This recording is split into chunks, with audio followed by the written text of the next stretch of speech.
Welcome everyone to the Pearson Edexcel training on conducting the speaking exam for the GCSE Spanish 2024 specification. My name is Fiona Price. I was a languages teacher for over 20 years, including head of department roles. I have worked at Pearson Edexcel for 3 years, working on the new GCSE specifications. My current role is Senior Qualification Manager for Languages, and I do lots of work with teachers and schools on training for the new specification and our other language qualifications. There will be a lot of information in this session, but I will make it as clear as possible. If you have questions, it is likely they will be answered by the end of the training. If you find you do still have questions at the end, you can email teachinglanguages@pearson.com. All the details will come in the support slides at the end. Or there is the option to attend one of our live training events throughout the year. You can check the dates for these on our Pearson Professional Development Academy website. There are a couple of mini quizzes during the training to check your comprehension of each of the exam elements. You can make a note of your answers so that you can check them when I go through them. So let's get started. Firstly, our aims and objectives. By the end of this session, you will have reviewed the speaking requirements in the new GCSE Spanish specification. You will have looked at how to conduct each individual task. You will have explored the teacher examiner role, that is your role, and will hopefully understand the musts and must-nots. And there is signposting at the end of the session to the full range of support we have available. Here is the agenda. As you can see, we look at the operational side of things with regard to the format of the paper and the timings, the candidate preparation time and preparation notes, and the role of the teacher examiner. Then we look at each individual element of the exam, the read aloud, role play, and picture task. It is important to note that the picture task has 3 separate elements to it: the picture description, the 2 follow-on questions, and then the broader conversation, so it is the biggest section to cover. There will also be useful links for you on administration and support.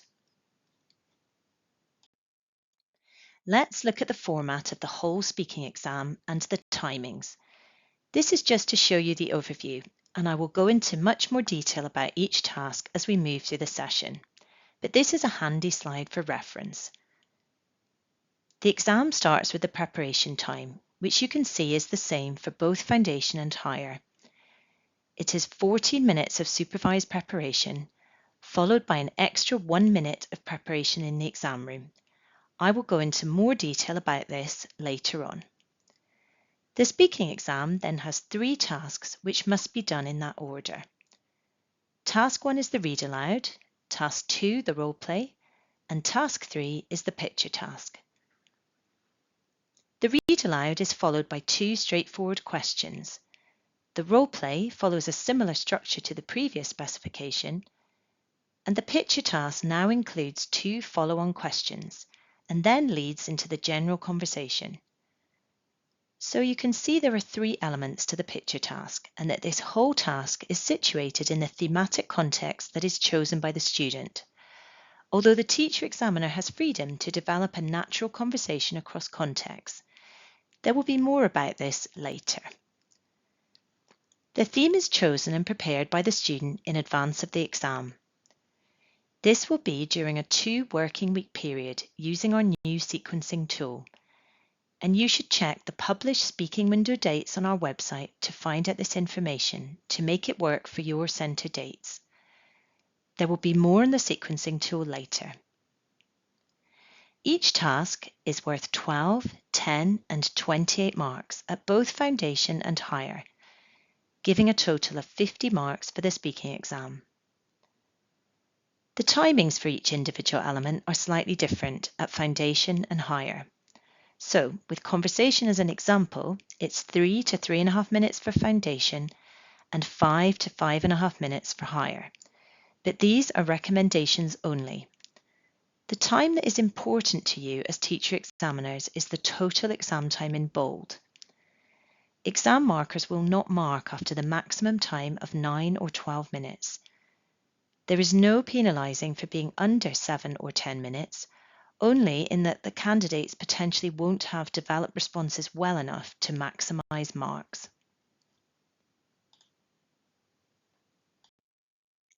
Now looking at the content of the exam, here on the left-hand side, you can see the 6 thematic contexts in the Pearson Edexcel GCSE. The read aloud and picture task will be based on 2 different thematic contexts. So a student might have a read aloud on my personal world and the picture task on my neighbourhood. They will never be on the same thematic context. The thematic context for the picture task will be known by candidates in advance, as there is a pre-selection element, which we will go through in more detail when we get to the picture task part of the training. The read aloud will be randomly allocated to candidates based on their chosen thematic context for the picture task, to ensure the thematic contexts are different. The role play is not based on a thematic context. Instead, it is based on one of 10 transactional settings, which you can see on the right-hand side. The choice of role play will also be randomly allocated using the sequencing tool. We will talk more about the sequencing tool a bit later. Now let's look at the preparation time. Just a reminder that preparation time should be supervised by someone other than a language specialist, and that all posters or information on display that could help candidates must be removed or covered. The total preparation time is 15 minutes, and it must be immediately before the candidate's scheduled examination time. The first 14 minutes of supervised preparation must be done in silence to ensure parity between all centres and all boards. This must be enforced even if candidates are supervised individually. During this time, candidates should prepare all 3 tasks. They must not write on the stimulus cards except for the read aloud card. More on this later. And they must not speak out loud or have access to dictionaries or other resources. All candidates then get an additional 1 minute of preparation time in the examination room. This must be given to all candidates, again for parity reasons. Our recommendation is that candidates use this time to practice the read aloud out loud, but if they prefer to continue to prepare in silence, that is fine. They can also continue annotating the card in this time if they wish. The important thing is that the 1 minute is for all students, even if they don't want to practice out loud. This is recorded as part of the exam, which I'll get onto later. During the preparation time, candidates can make notes relating to all 3 tasks. They are allowed to annotate the read aloud card if they wish, to assist with their pronunciation, but they must make all other notes on a single sheet of A4 paper, which can be double-sided, and has their name, candidate number, and centre number on it. They are allowed to refer to these notes during the whole assessment. You will be provided with enough read aloud cards to ensure all candidates can annotate the read aloud cards. But for the role play and picture task and conversation, you will only be sent a standard pack, so there will not be enough for students to write on. Notes can be securely destroyed after October in the year of assessment, until which point they must be kept secure. In terms of what kind of notes the candidates should make, obviously they should be checking they know how to read the read aloud text, they should be preparing their role play responses, and they should be making detailed notes about the picture they choose to describe. More about this later as we unpack each task. Conducting the exam. It is worth remembering that the exam effectively starts when the student is comfortably seated and ready to start the exam, before the 1 minute preparation time. You must start the recording before the 1 minute additional preparation time starts so that it is captured. You should press record before the 1 minute time. The detail of timings and what the teacher needs to do is in our published teacher crib sheet. Because of this, you will need a stopwatch to monitor the total exam time rather than relying on the timing on the recording device. You will state the candidate name and number at the start of each recording, and you will indicate to the candidate when the 1 minute of additional time starts. You must not offer any guidance to candidates during this 1 minute of prep time. After the end of the 1 minute additional time, you will announce, "The test will now begin. Please read the text." The candidate will then start the read aloud. It is your responsibility as teacher examiners to cover all parts of each task in the correct order and to ensure candidates have the opportunity to maximise marks. At the end of each task, candidates must hand back the relevant stimulus card to the teacher examiner. They hand in their written notes at the end of the exam. So, to summarise your part, the candidate enters the room and sits down. You press record on your device and introduce the candidate name and number. You announce the start of the 1 minute preparation time. You announce that the test will now begin at the end of the 1 minute preparation time, and you ask the candidate to read the text. This is the start of the official exam timing of 7 to 9 or 10 to 12 minutes, depending if it's foundation or higher tier. You conduct the test in this order. Firstly, the read aloud, secondly, the role play, and the final third task is the picture task.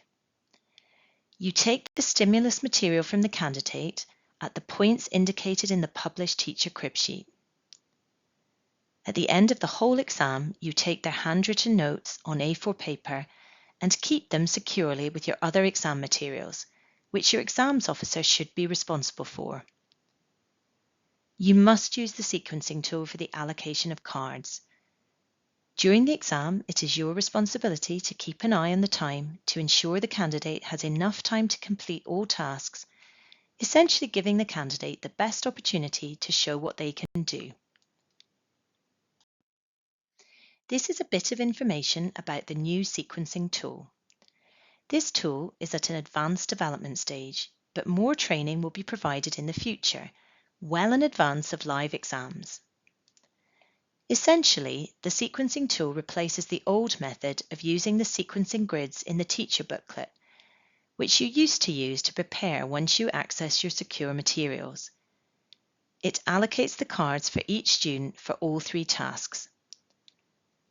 This process starts 2 working weeks prior to the start of the speaking assessment window, as published online by Pearson for the specific year of entry. It starts by randomly allocating 2 thematic contexts to every candidate. The list of candidates and thematic contexts can be downloaded so that teachers can circulate this information if needed in class. Candidates then select which of those they would like for the picture task and conversation element. Once decided, teachers enter the selection into the tool. Once the speaking examination window opens for teachers to prepare their materials for the exam, the tool will automatically generate a read aloud and role play card for candidates to ensure there is no overlap of thematic contexts. The images on this slide are an example of what the sequencing tool may look like and the steps you will take in selecting your candidate's thematic context in Task 3. The sequencing tool will be accessed through the Pearson portal, and like the data you find in other parts of the Pearson portal, like Edexcel Online and Results Plus, it will only show your centre information.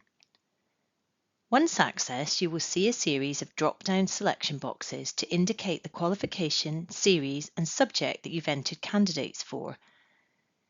When you enter the information, you'll be taken through to screen 2, where you'll see all of the candidates you've entered for that subject. You'll be able to see their learner ID, their candidate number, their name, tier of entry, and the 3 tasks laid out in columns. Your candidate information will come from your entry data, so the screen would be empty prior to the end of the entry deadline. To view the Task 3 themes assigned to your candidates, select the learners you wish to view and assign thematic context to, and click Allocate. This will take you through to a page showing the 2 randomly assigned thematic contexts for each candidate. Indicate each candidate's choice and click Save. After choosing the thematic context for your candidates, and once the window for assigning your candidates Task 3 choices has closed, the system will then randomly assign Tasks 1 and 2. The 3 allocated cards will only be visible on the tool 3 days before the speaking window opens. Each random assignment will be done at a candidate level, with possible sequences shared out across the entire cohort. As I mentioned, there will be full training coming on this later in the year, so please don't worry about it yet. We just wanted to give you a brief glimpse into what it will look like. Let's move on to talk about the read aloud in more detail. As you know, this is a totally new element of the GCSE for this specification. The read aloud assesses communication through the accurate application of SSCs, sound symbol correspondences, or phonics. For your information, there are 33 Spanish SSCs listed in the specification. The focus of the read aloud is clear and comprehensible pronunciation, not how good their accents are. It is marked holistically, meaning that all words count towards the outcome. So imagine a student reading a message to a Spanish native speaker. How much of the message as a whole does that native speaker understand? Pearson will set 6 different read aloud cards for each tier, 1 per thematic context. It will be randomly allocated using the sequencing tool. It will be on a different thematic context than the picture task. All rubrics will be in English, which is the case throughout this new GCSE. The teacher cards will have full instructions and will also have the 2 unseen compulsory follow-on questions about the read aloud passages. This is the only task that students can annotate on the cards. This is so that they can make annotations which might help with pronunciation. Pearson will send a sufficient number of read aloud cards for candidates to do this. This is not the case for the other 2 elements of the exam with cards. Here is an example of a foundation tier candidate card for the read aloud.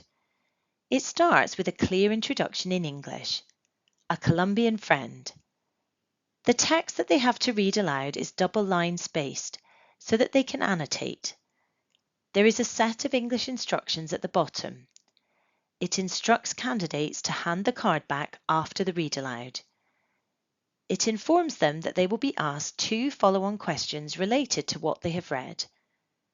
It informs them that 1-word answers will not be sufficient to gain full marks for the unseen question responses. It is worth noting that all unseen compulsory questions are marked this way in the speaking exam. Responses have to be at least 2 words long in order to access full marks. They don't necessarily have to contain a verb, but there needs to be at least 2 words. If the response only contains 1 word, it can only achieve 1 mark. But obviously, just because a candidate does say more than 2 words, it doesn't automatically give them 2 marks. Only if they have answered the question, communicated fully, and there is no ambiguity. The follow-on questions will not be closed questions, which should hopefully avoid students being tempted to say only 1 word. We can see this on the next slide. So, as just mentioned, once the student has read the text, there are 2 unseen compulsory questions. They are not comprehension questions about the passage they have read, but they are related to the content. At both tiers, each question is presented in the present tense or the simple conditional form. The simple conditional is to deal with differences in likely experiences in topics like holidays, to ensure that students who do not have an experience to draw on directly can equally respond. They are open questions. The first question elicits likes. The second elicits an opinion. At foundation tier, the first question will be a question using ¿Qué te gusta? Plus an infinitive verb. The second question will be a ¿Qué piensas de? Question. At higher tier, the first question will be a like question, using a variety of different structures. For example, ¿Qué te gusta hacer en línea? ¿Cuándo te gusta escuchar música? The second question at higher tier will use a consistent structure. ¿Cuál es tu opinión sobre? These questions will only appear on the teacher examiner card as they are unseen by the candidate. The questions will relate to the content of the passage, so there may be a question that is not from within the thematic context on the read aloud card. For example, if the thematic context for the read aloud was my personal world and the content of the passage included the sentence Juego al fútbol con mis amigos, a suitable follow-on question could be ¿Qué otros deportes te gusta practicar? Which technically comes under lifestyle and well-being. However, this question is related to the content of the passage they read. Just to emphasize again, to achieve a full 2 marks for each response to an unseen question, candidates must give a short answer of at least 2 words that communicates fully. Just to go over the point again about the follow-on question assessment criteria. The follow-on questions are only marked for communication. There is no expectation to develop their responses here. The marking grid is 2 marks for fully communicated response, i.e. one with at least 2 words, 1 for an ambiguous response, and 0 for an unanswered response. This is the same marking grid for all of the compulsory unseen questions. The final 2 bullet points on this slide are really important to note. If you amend or rephrase the compulsory questions or prompts, what the candidate says in response does not get any credit. That is the same for the previous specification when compulsory questions or prompts are rephrased or changed by teachers. Also, if a candidate does respond to the question but with the wrong information, do not repeat the question as the candidate has already responded. Just move on as they won't receive credit. This is the teacher card version of the read aloud. The instructions are given in English at the top. The thematic context is printed for ease. The candidate text is reproduced for ease of reference. The following questions are printed. You can see the example of the like and the opinion questions here. Just to note, these must be unprepared by the candidate, so do not appear on the candidate card. It clearly instructs the teacher examiner that questions must not be rephrased and that the question may be repeated twice, so asked a total of 3 times if necessary. If a candidate answers incorrectly, do not repeat the question, just move on. Now moving to the musts and must-nots of the teacher examiner in the read aloud. Teacher examiners must allocate the read aloud card using the sequencing tool. Give the candidate 1 minute of additional prep time in the exam room, which may be used to practice reading out loud. Start the recording at the beginning of the additional 1 minute prep time. Indicate to the candidate when the 1 minute starts and ends. Say, the test will now begin. Please read the text at the end of the 1 minute of additional prep time. Take the read aloud card from the candidate as soon as they have finished reading, before the follow-on questions.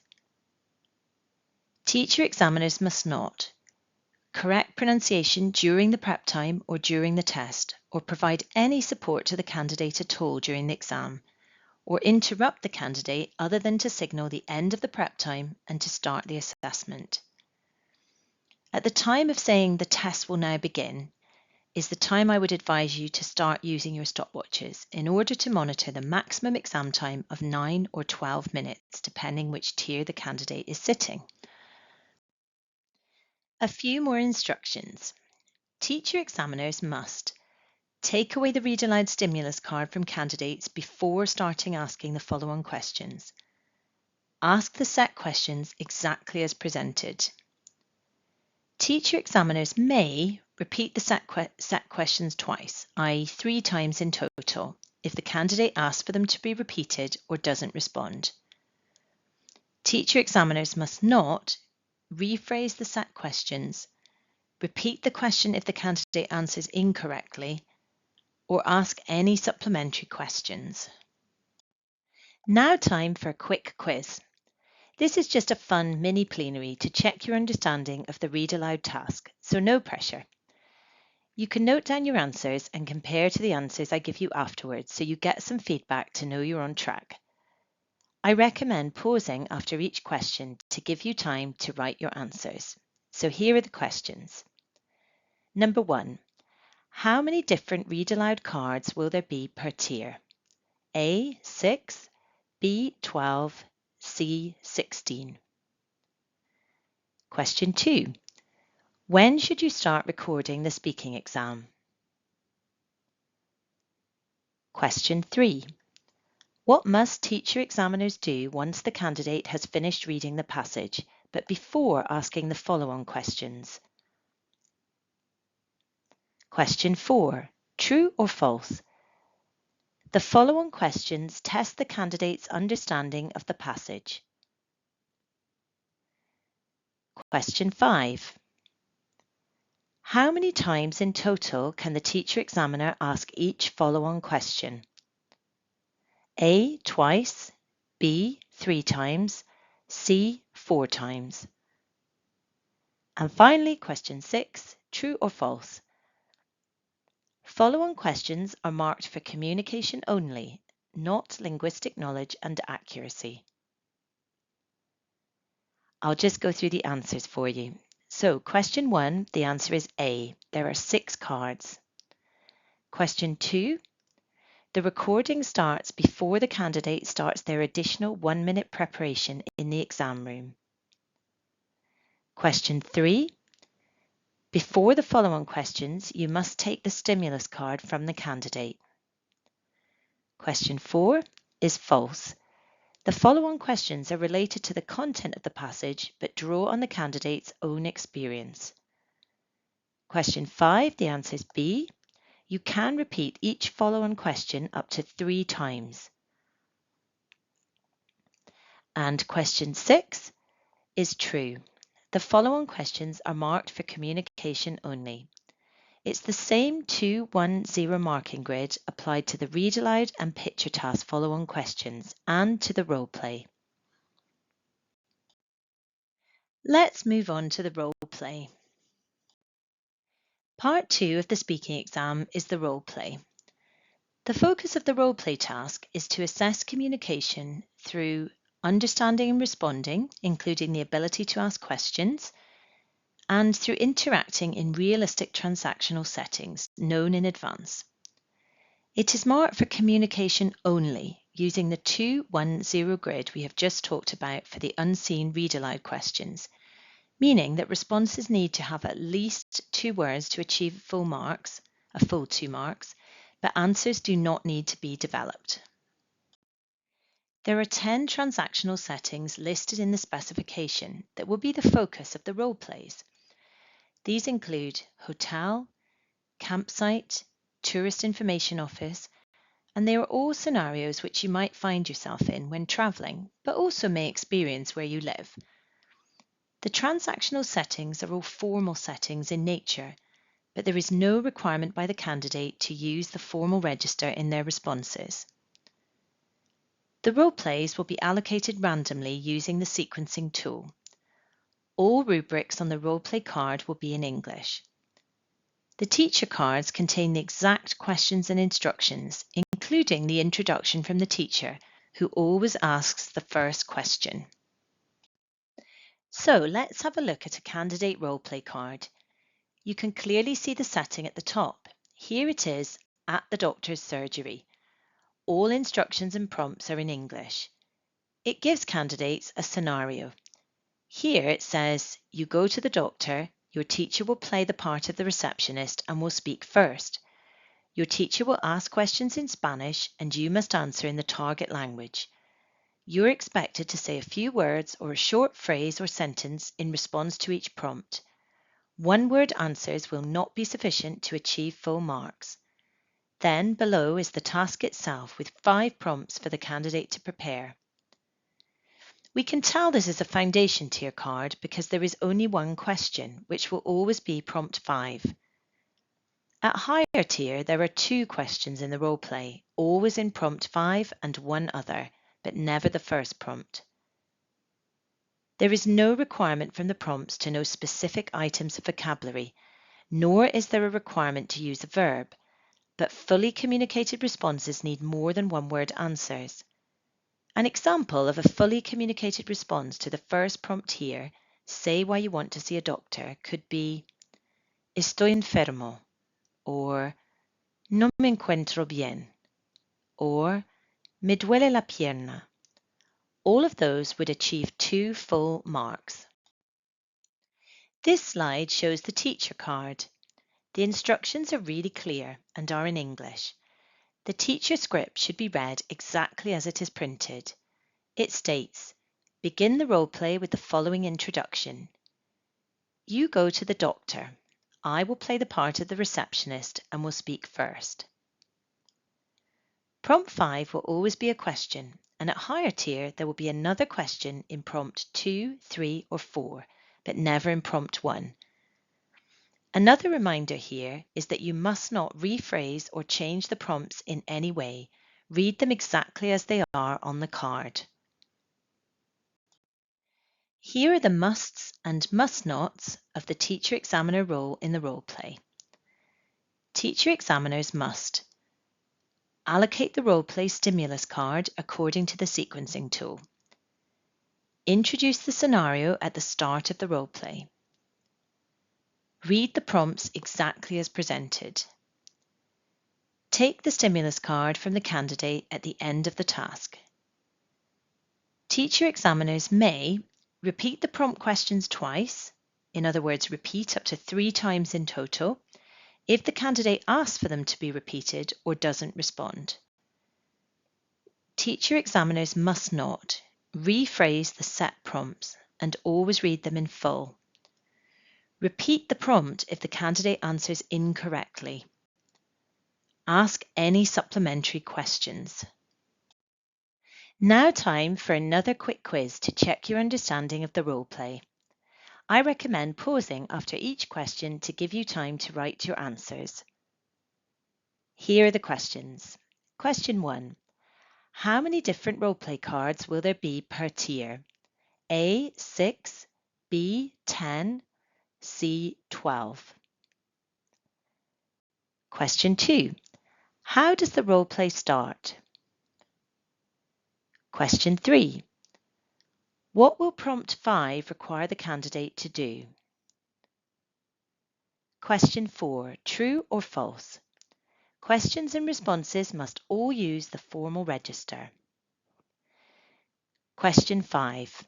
How many times in total can the teacher examiner read each prompt? A, twice, B, 3 times, C, 4 times. And finally, question 6, true or false? If the candidate responds incorrectly to a prompt, you can ask it again. I'll just go through your answers. So number 1 is A. Pearson will set 6 different role plays per tier, taken from the 10 possible transactional settings listed in the specifications. Question 2. To start the role play, the teacher reads the scenario and always asks the first question. Question 3. For prompt 5, candidates have to ask a question. This will always be the case at both tiers, and at higher tier there will be a second question at prompt 2, 3 or 4, but never prompt 1. Number 4. False. The teacher questions use the formal register, but there is no requirement for candidates to respond using formal register. And number 5 is B. The teacher examiner can read each prompt up to 3 times if students need a repeat. Question 6. False. You cannot repeat a prompt if the candidate responds incorrectly, only if they've said nothing or if they ask you for a repeat. Let's move on to task 3, the picture task. This shows you the process for allocation of the picture task thematic context. You can see the first instruction is that prior to the speaking window, candidates select the thematic context for the picture task. This happens 2 working weeks prior to the speaking window, so does not include Easter holidays, and will be decided for your centre based on the published Pearson speaking window dates for the year of entry. Students will be randomly allocated 2 thematic contexts by the sequencing tool. They will select one. When you confirm their choice in the sequencing tool at the appropriate time in the process, it will then allocate each candidate a specific read aloud and role play.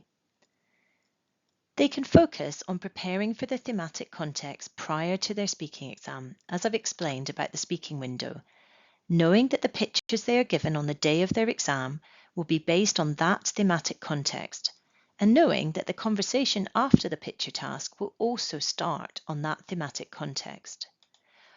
On the day of their exam, the student is given their allocated picture card in their preparation time.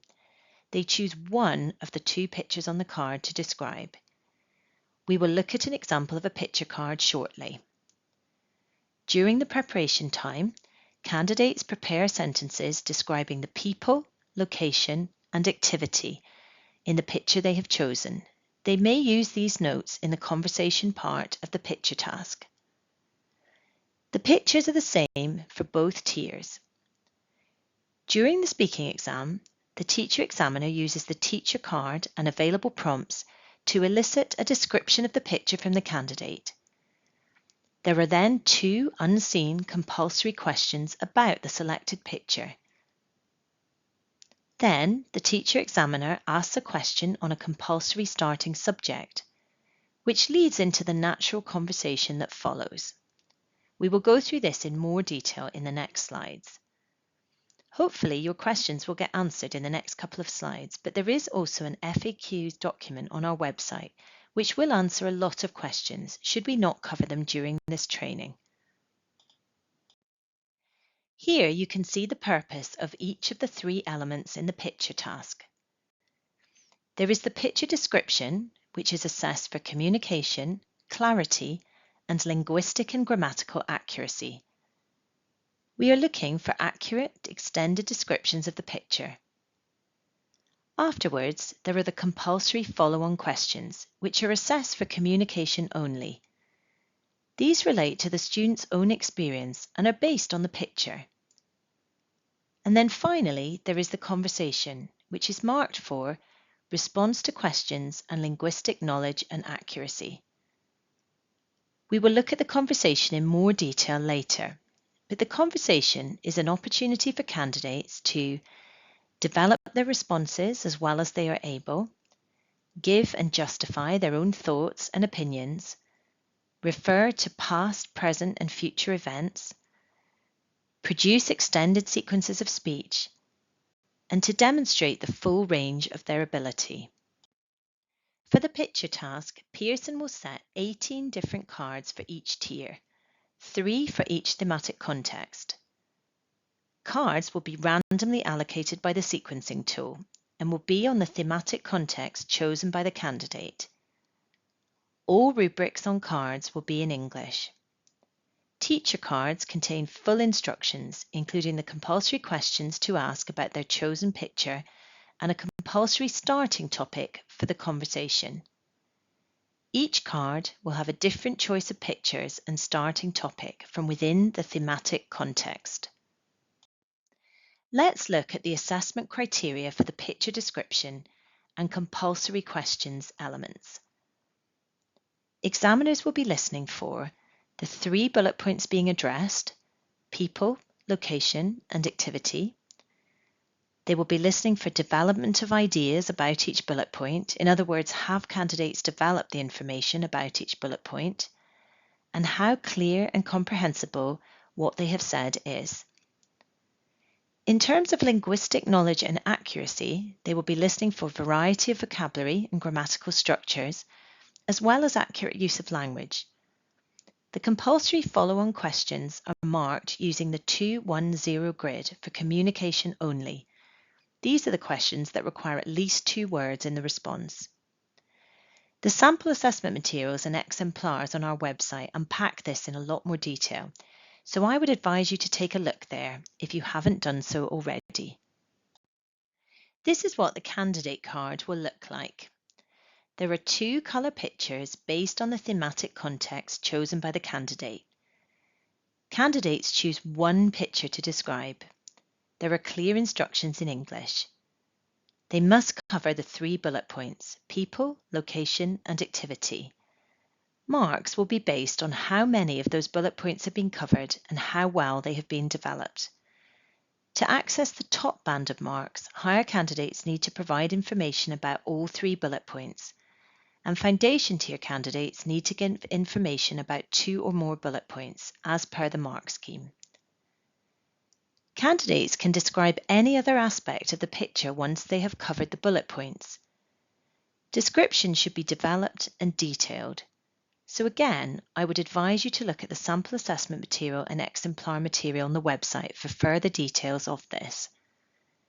One analogy a teacher shared with us during training, which could help when you prepare students, is that they have to imagine they are describing the photo to somebody who can't see it and has to draw it as a picture. This will help them to add enough detail. This is what the teacher card looks like. The teacher card has both pictures on it. It contains the exact prompts that you are allowed to use to elicit information from the candidates if needed, which are prompts that ask in the target language. And the people? Where is that? What are they doing? Anything else? You must not change these prompts. The prompts can be used a maximum of 3 times. The teacher card also has the compulsory questions for each picture. These must not be rephrased or changed in any way. Do not repeat the question if a student responds incorrectly. We can see that this is a foundation card as the questions are both present tense. The second question on the foundation card will always be the first question on the higher card. The second higher question will always be a past tense. Here are the musts and must-nots of the teacher-examiner role in the picture description and the compulsory questions element. Teacher examiners must allocate the picture task stimulus card according to the sequencing tool. Ask the 2 compulsory questions as presented without rephrasing. Teacher examiners may use the set prompts as presented in the target language to encourage the candidate to say as much as possible about the picture. Repeat the set questions and prompts twice, i.e., you can repeat up to 3 times in total if the candidate asks for them to be repeated or doesn't respond. Teachers must not rephrase the compulsory questions, ask any supplementary questions, deviate from the set prompts. After the picture description and 2 follow-on questions, the exam then moves to the conversation. The recommended timings are shown here, but remember that these are recommendations only, and that the most important time to remember is the total exam time. Try to stick to the recommendations if you can, to ensure that candidates have the optimum amount of time to show off their language. Conversations are not penalised for being too short, but they might be self-limiting. The aim is that the conversation flows freely and that it evolves naturally, dependent upon what the candidate says. This means that the conversation may naturally flow into another thematic context or multiple other thematic contexts over the course of the conversation. This is fine. The teacher examiner card has a compulsory starter topic from within the thematic context. Examiners must begin the conversation by asking a question on this subtopic. So let's say, as an example, the picture task thematic context was my neighbourhood. The compulsory starter topic might be the natural world, which is one of the subtopics within that thematic context. You will be given a suggested starter question on that subtopic, but you may also use your own starter question as long as it's about that subtopic, in this case, natural world. After the question on the mandatory subtopic, the conversation can flow naturally in any direction.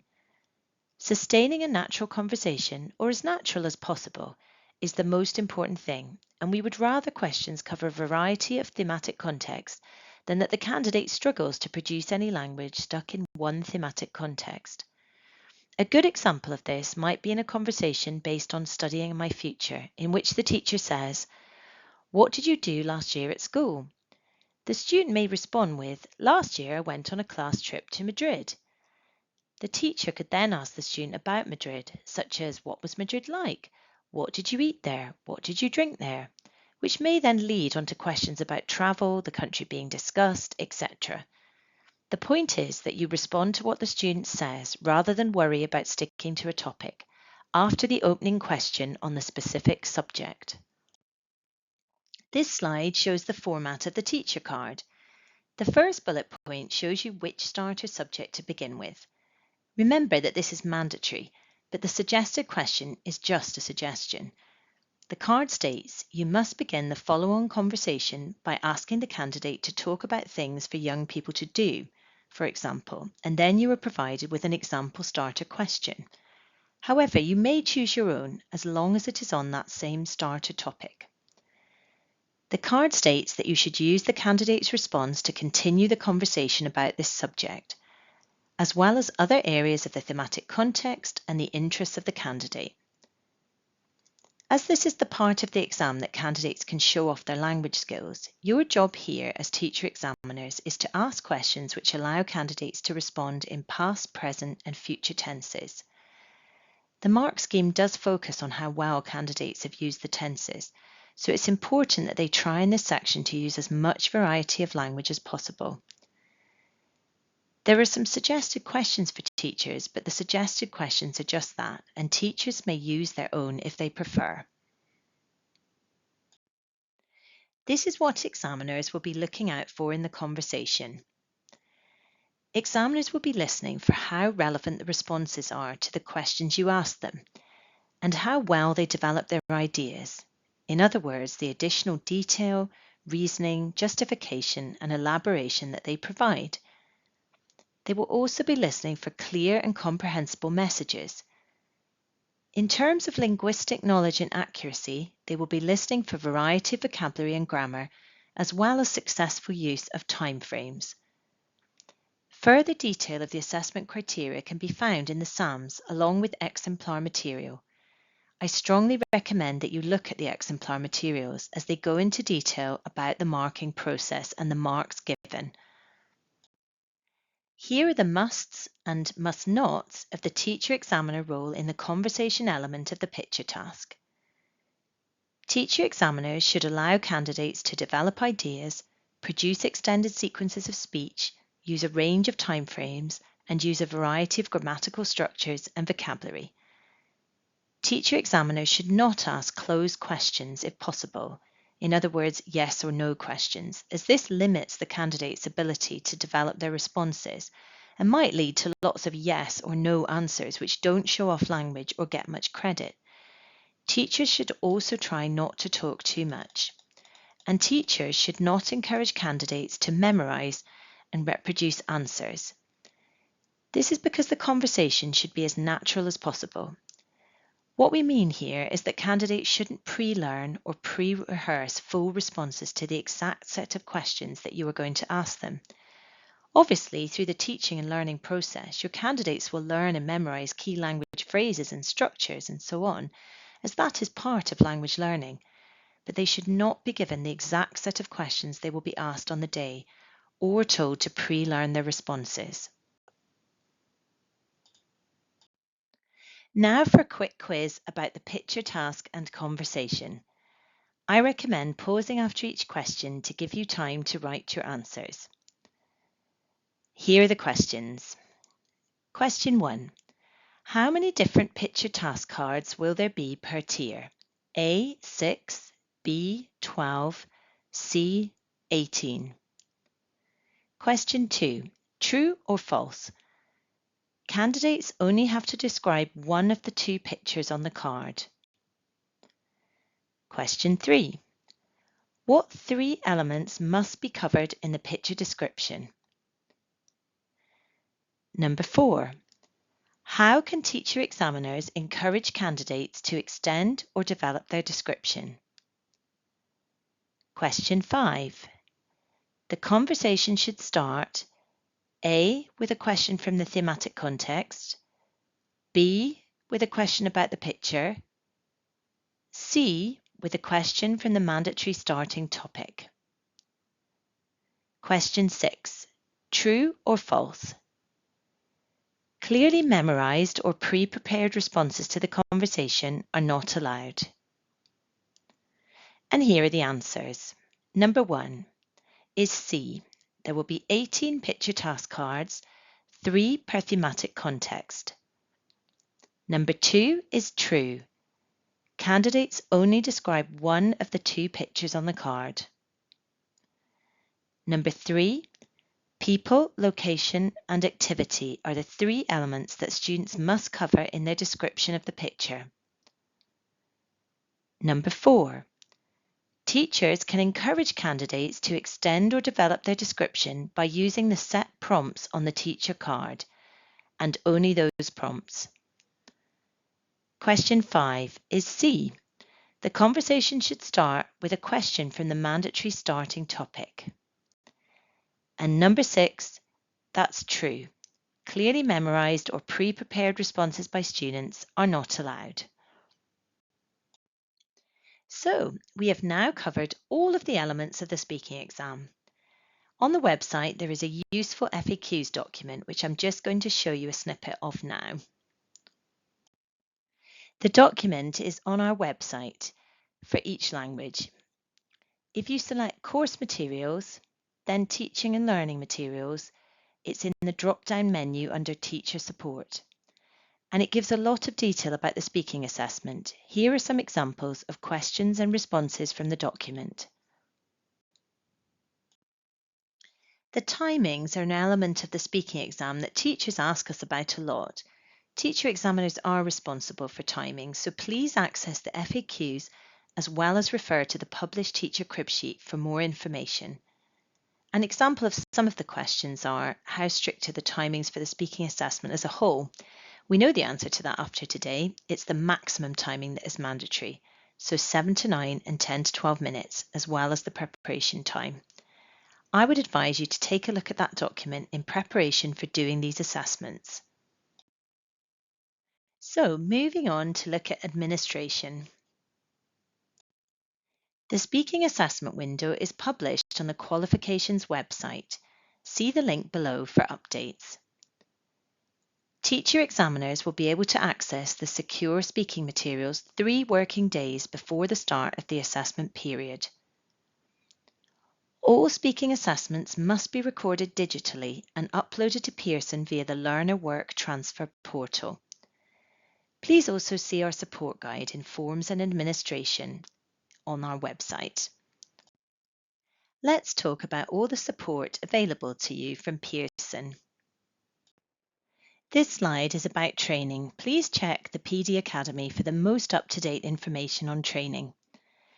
The training currently available in the PD Academy is the following: how to conduct the speaking exam, live and pre-recorded sessions, unpacking the speaking exam, effective phonics teaching for the read aloud and dictation tasks, drop-in clinics, unpacking the writing exam. We also have a YouTube playlist of event recordings, including Spotlight on Writing, Paper 4. Training coming soon includes Mastering Dictation and teachers' self-paced training of Unpacking the Speaking and Unpacking the Writing courses with marking training. This slide shows you free resources that are available on our qualifications website, which include the speaking crib sheet, the speaking paper guide, the listening paper guide, also reading and writing, and further exemplar material. These include exemplars of speaking and writing tasks, which will show you examiner commentaries and give you insight into the marking process. There are vocabulary lists, banks of practice, read aloud and dictation tasks, and lots more resources. Subject advisor support. Our languages subject advisor is Rebecca Waker, who many of you will have had contact with already. You can contact her in a variety of ways that you can see on this slide: by email, by phone, by booking an appointment, and I also recommend signing up to receive regular updates from her on the latest qualification news and support. This slide is about Facebook. As well as our Pearson Edexcel Facebook page, where you can get updates, Rebecca has a very active and well-monitored Facebook group just for Edexcel language teachers, which is a very positive space to get the information you need or to be pointed in the right direction for support. As I mentioned before, our Professional Development Academy is where you will be able to search by your subject and find further training courses you can book and attend. Feedback. As this is a recorded version of this training, there is not a specific link to feedback for this session, but you are very welcome to pass on any feedback to us via the channels I mentioned before. We've come to the end of our training for today. Thank you for listening, and I hope you found it useful and informative.